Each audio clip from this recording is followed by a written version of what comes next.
رشتہ طے ہونے کے کچھ عرصہ بعد اس نے شرعی پردہ شروع کیا۔ اس کے سسرال والے یہاں تک کہ بہت سے رشتہ دار بھی ابھی اس بات سے ناواقف تھے۔ ماں کو پریشان دیکھ کر اس نے وجہ پوچھی۔ امی آپ کیوں پریشان ہیں؟ ماں نے اس کے چہرے کو اپنے دونوں ہاتھوں میں لے لیا، اس کا ماتھا چوما اور پیار بھرے اداس لہجے میں بولی، کیا تم اپنی شادی والے دن بھی شرعی پردہ کرو گی؟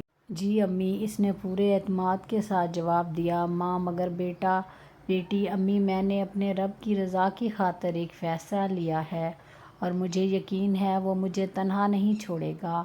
میں شادی والے دن پورے پردے میں رہوں گی، نقاب کروں گی اور گھونگھٹ نکال کر بیٹھوں گی۔ کسی کو اپنا چہرہ نہیں دکھاؤں گی، کوئی تصویر بھی نہیں بنائے گا اور نہ ہی کوئی میری ویڈیو بنائے گا اور کوئی رسمیں بھی نہیں ہوں گی۔ ماں نے کہا، یہ کیسی خواہش ہے بیٹا؟ تمہارے سسرال والے ماڈرن ہیں، اتنے امیر ہیں، کیسے وہ یہ مانیں گے؟ لڑکی نے کہا، اگر وہ مان جائیں تو ٹھیک، ورنہ میری طرف سے انکار ہے۔ میں کسی ایسے شخص کے ساتھ جانے کو تیار نہیں جو مجھے سب کے سامنے سجا کر گھنٹوں بٹھائے۔ تو انہیں بھی تو میرا اور میری عزت کا خیال رکھنا چاہیے، یہ ہم دونوں کا حق بھی ہے اور فرض بھی۔ ماں مگر بیٹی ایسا کیسے ہو سکتا ہے؟ تمہارے سسرال والے کیا کہیں گے؟ لوگ کیا کہیں گے؟ خاندان والے کتنی باتیں بنائیں گے؟ لڑکی نے کہا، مگر امی مجھے یہ سب نہیں پسند۔ آپ تو جانتی ہیں اچھی طرح مجھے کسی کی شادی پہ جانا بھی اس لیے اچھا نہیں لگتا۔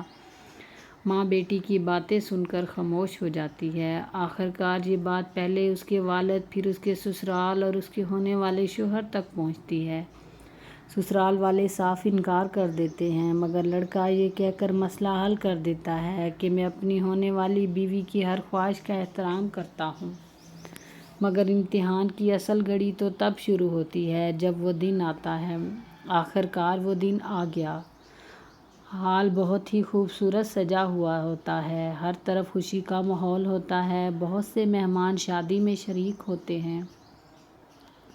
مگر مہمانوں کو یہ بات ناگزیر لگتی ہے کہ نہ تو کوئی مووی میکر ہوتا ہے ویڈیو بنانے کے لیے، نہ ہی کوئی فوٹوگرافر موجود ہے۔ دلہن تیار ہو کر جب آتی ہے تو اسے دیکھ کر ہال میں ایک شور برپا ہو جاتا ہے۔ ارے یہ کیا اتنا بڑا گھونگھٹ، اور اوپر سے اتنی بڑی چادر پہنا دی آپ نے اسے۔ ارے آنٹی گھونگھٹ تو اٹھائیے، اس کا لڑکی نے نقاب کیا ہوا ہے۔ یہ بات سن کر کئی باتیں ہال میں گونجنے لگتی ہیں۔ ہائے ہائے، دلہن اور نقاب، یقیناً کچھ گڑبڑ ہے۔ اللہ جانے کس کردار کی ہے لڑکی، کیا پتہ لڑکی نے منہ کالا کرا لیا ہو اپنے ماں باپ کا اور اب چھپا رہی ہو۔ کہیں چہرہ تو داغدار نہیں؟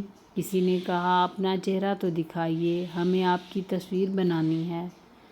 تو اس پہ بھی منع ہو گیا۔ لوگوں کا شک یقین میں بدلتا گیا۔ نہ جانے ایسی کتنی باتیں اسے، اس کی فیملی کو اور اس کے سسرالیوں کو سننی پڑی۔ نکاح کی رسم ہوئی، نکاح ہو گیا، اس کے علاوہ کوئی اور رسم نہ ہوئی، نہ ہی دولہا اندر آیا۔ اس کی ماں اور اس کی ساس نے کئی بار آ کے کہا، بیٹا نقاب اتار دو، اب تو نکاح بھی ہو گیا۔ لوگ طرح طرح کی باتیں کر رہے ہیں۔ دلہن نے کہا، کوئی بات نہیں امی، لوگ تو باتیں بناتے ہیں، جب میرے شوہر نے اجازت دے دی ہے تو پھر مجھے کسی کی پرواہ نہیں۔ امی آپ پریشان نہ ہوں، مگر وہ ماں تھی، کیسے پریشان نہ ہوتی؟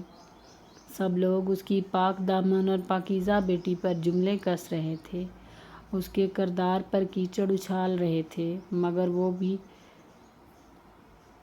دل پہ پتھر رکھ کے سب چپ چاپ سنتی رہی اور سب کو بتاتی رہی، میری بیٹی یہ خواہش تھی، اور پھر اس کے شوہر کو بھی کوئی اعتراض نہیں، تو پھر کیا ہوا؟ اس میں غلط ہی کیا ہے؟ پھر اس کی رخصتی ہو جاتی ہے اور آج بھی وہ دونوں خاندان بہت خوش ہیں۔ اور وہ لڑکی آج بھی کہیں جاتی ہے تو پورے پردے میں جاتی ہے تاکہ اس کے شوہر کے علاوہ اسے کوئی نہ دیکھ سکے۔